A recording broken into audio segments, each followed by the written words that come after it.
The tree is gone. I hope you're all happy. This is what you all asked for. I want to do a quick experiment with you. Let's look at the following clips. You come and go as you please. Always have done, always will. You caught me a bit unprepared, I'm afraid.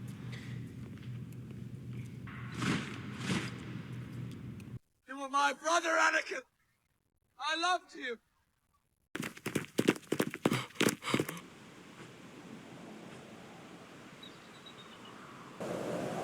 Did that feel empty? A little awkward? Maybe even a little bit boring? You just witnessed some of cinematic's most iconic moments stripped bare completely. And that's exactly why we're here today. Most people think they go to the movies to see a story, but actually they're going to hear a story. Without some of the most amazing soundtracks by John Williams, Hans Zimmer, Howard Shore, Alexander Desplat, Harry Gregson Williams, the list goes on, we aren't watching scenes of galactic victory. They might just be scenes of people walking around in costumes looking slightly happy. People don't just care about music, they are absolutely governed by it. Every explosion, every tear, every heart-stopping moment is meticulously crafted for a film. But there's one element that some people tend to overlook, an element that actually does more of the emotional heavy lifting than maybe some of your favorite actors, the soundtrack. Always have done, always will. You caught me a bit unprepared, I'm afraid.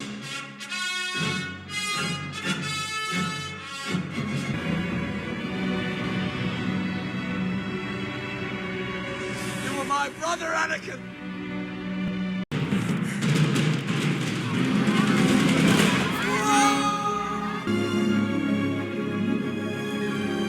It's the unsung hero, the invisible narrator of a story. The thing that's in the background that tells you exactly how to feel in what moment. It gives birth to really funny videos online. People putting horror soundtracks under the Friends videos. People putting comedy soundtracks under horror movies. The list goes on. You can see how it conflates and confuses your emotions while you're watching a scene take place. And so today we're going to deep dive into the power of these soundtracks. I'm going to focus on movies, but this really applies to movies, TV shows, games, the list goes on. We'll celebrate the masterpieces that elevated movies, dissect how composers managed to manipulate our emotions, and also explore the times where maybe the music completely missed the mark. And so we have to start with, in my opinion, the absolute GOAT of movie soundtracks, The Lord of the Rings. I am a massive Lord of the Rings nerd. I mean, we were watching these movies as a kid growing up. This and Star Wars was on like a continuous loop in my household. But I actually didn't realize until fairly recently that Howard Shore wasn't the initial pick to do the soundtrack. He was known for his more psychological thrillers like Silence of the Lambs. It was actually James Horner, think of Braveheart, who was initially lined up to take the role. However, Peter Jackson wanted someone that would completely commit to the bit and would kind of engulf themselves into this world, and that's how we got Howard Shore. Shore moved to New Zealand and spent 3 years of his life living inside Tolkien's head. He visited the sets in 1999 before even a single frame was shot, and so he composed the Shire theme based on the feeling he got from walking through these sets.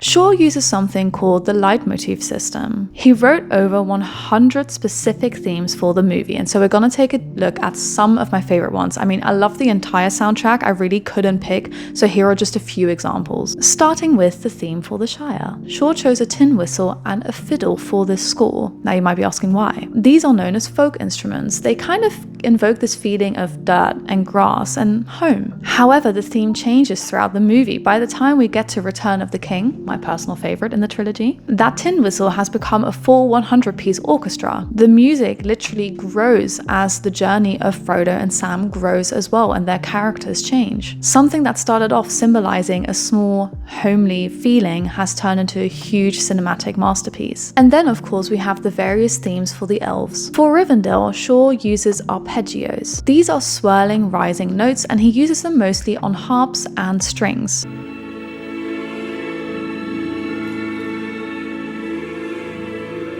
An arpeggio can also be called a broken chord. It's a musical technique where you take all of the beautiful notes in a chord and you individualize them and play them one after the other, usually in an ascending or a descending sequence, rather than playing them all simultaneously at the same time, which is what you would call a chord. And so it feels like architecture. It feels like something that was built to last forever, but is also slowly fading at the same time. The Rivendell arpeggios are also closely related to the Evenstar theme, which is Arwen's theme that we hear a lot throughout the movies as well, often weaving it underneath to represent the culture of Rivendell, where she comes from. And then if we compare that to Lothlorien, he actually uses an instrument called a monochord, and he also adds a Middle Eastern vocal vibe to the theme.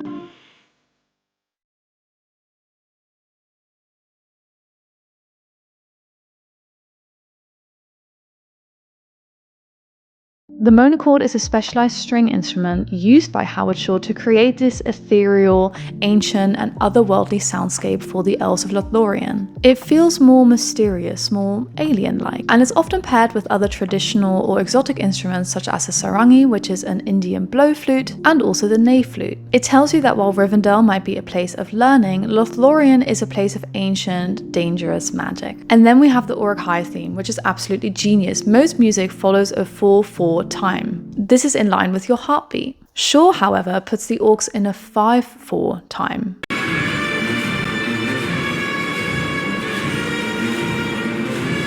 It feels broken, it sounds like a factory, it tells your brain, this shouldn't exist, this is dangerous, this makes me feel uneasy, which is exactly what the Uruk-hai should be making you feel like. If they're not, I don't really know what to tell you. And then of course we have a variety of nature themes. When the eagles arrive, when the Ents march on Isengard, the music shifts into this grand choral environmental theme. It's so important because it's supposed to evoke the sound of Earth itself fighting back, a huge theme in Lord of the Rings. And then we have to move on from the Shire to Hogwarts. We all know Hedwig's theme. John Williams actually used the Celesta for that.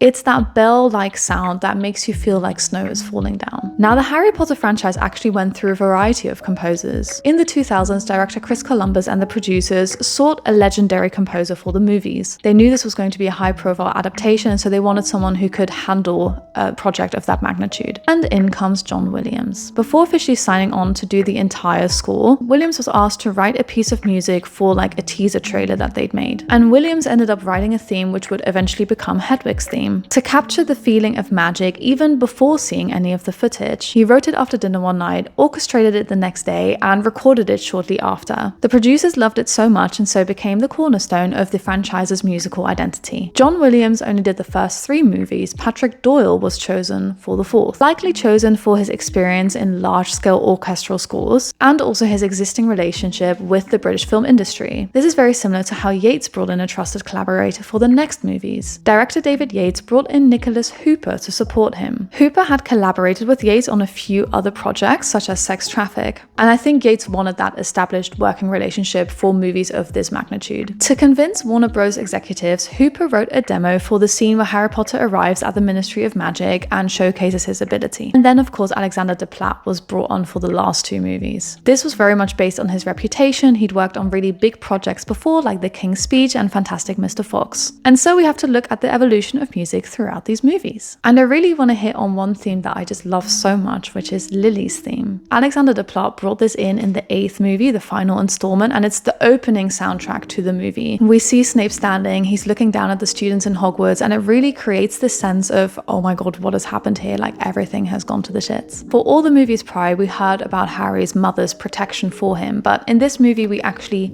hear that in the soundtrack. It's such a beautiful piece of music and it immediately hooked me into the movie, but also taught me a little bit about how Snape might be feeling in this moment. It has this solemn quality to it. It's just so beautiful. I could listen to that piece just on repeat forever. And then I have to address a composer that I feel like a lot of people sleep on. People tend to forget that Harry Gregson Williams did the soundtrack for Narnia. I remember seeing these movies as a kid and was absolutely enamored with them. My grandma had them on DVD, and so anytime I went to visit her, I eventually would go to her room to watch it and kind of disassociate from what the rest of the family was doing. The soundtrack here is an absolute masterclass, and I want to look at 2 specifically, starting with the battle. Here Gregson Williams uses ancient instruments like the psaltery, probably absolutely butchered the name of that, psaltery? And he also used electric violins to make Narnia feel old but also otherworldly. But I have to talk about my favorite theme in Narnia, which is the wardrobe.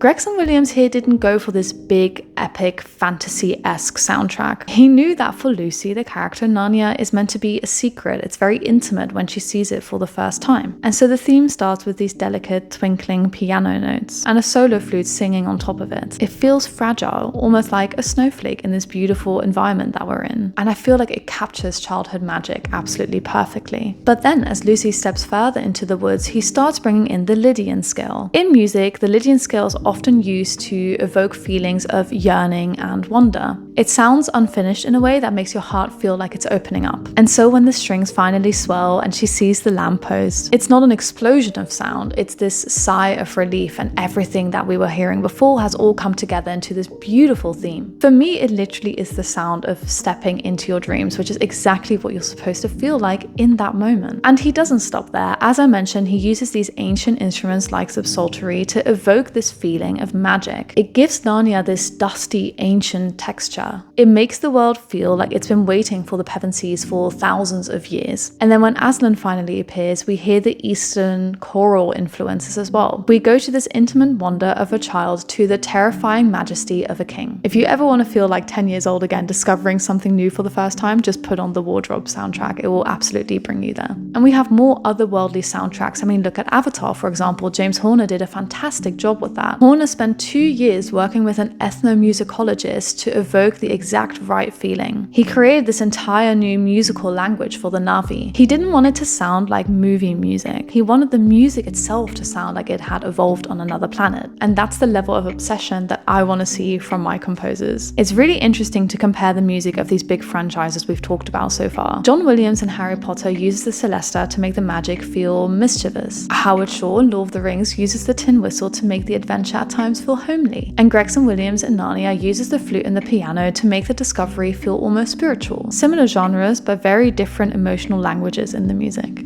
Then of course we have to talk about the ones that kind of broke the rules. Hans Zimmer and Christopher Nolan have a very long-lasting relationship. And for Interstellar, Nolan didn't tell Zimmer that it was a space movie.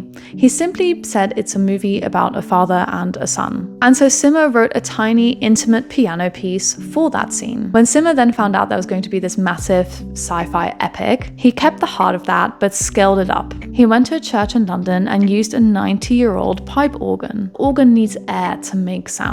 And in a movie where the characters are literally running out of oxygen, the movie soundtrack kind of breathes for them. Every time you hear that music, it's like you're hearing the universe's lungs breathing. I don't know how he did it, but he somehow just managed to give the universe a soundtrack. And then we can contrast that with The Social Network. David Fincher hired Trent Reznor from 9 Inch Nails. No violins, no hero themes, just cold, industrial, analog synths. It made a movie about a guy just sitting in a dorm, doing his thing, feel like a dangerous bank heist. It proved that a soundtrack can be unemotional and still be incredibly effective. Then I want to quickly talk about the Great Gatsby soundtrack. I feel like it's very misunderstood. Everyone always wonders why they decided to put modern hip-hop into the movie. However, Baz Luhrmann was pretty sure that if he used 1920s jazz music, it wouldn't evoke the same feeling now that that music did back then. Back in the 1920s, jazz was seen as scandalous and at times even dangerous. However, now for modern audiences, that probably wouldn't really resonate the same way. And so by using modern hip-hop, he tried to evoke that same feeling of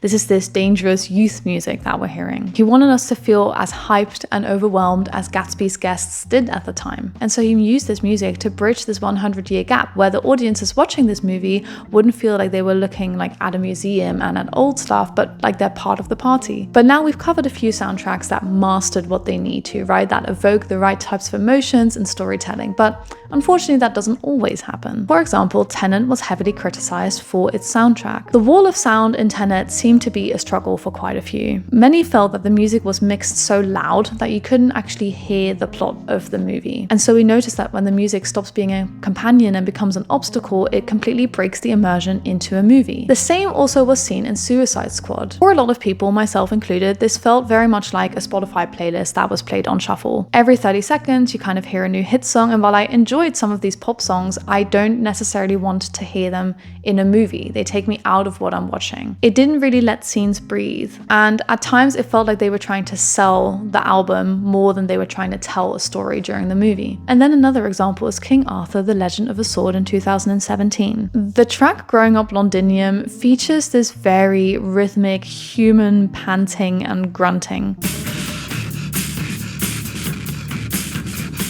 Instead of feeling like this heroic medieval legend, many felt quite uncomfortable listening to it, and I can see why. It's not my personal favorite soundtrack. One famous internet critique did describe it as a pervert breathing in your ear, which I think is a step too far, but I do understand where they're coming from. And I think it just pushed the modernization of music maybe a little bit too far. I do think there's something to say for pushing the boundaries and at times making your audiences feel uncomfortable, right? I think if you look at horror movies, the whole point of the soundtrack is to make you feel uneasy, but here, I don't think it quite did what it was supposed to. And so what have we learned throughout this video? We've seen Howard Shore build an entire world out of brass and tin whistles. We heard how a new solo vocal in Harry Potter can carry a mother's love throughout the franchise, and how a 90-year-old pipe organ can make the vacuum of space feel like a cathedral. The truth is that movie soundtracks are the invisible heartbeat of storytelling. They are the secret bridge between what you see on the screen and what you feel in your heart. I know that sounds a bit cheesy, but it's truly how I feel. When a composer gets it right, like in Narnia or Lord of the Rings or Harry Potter or Star Wars,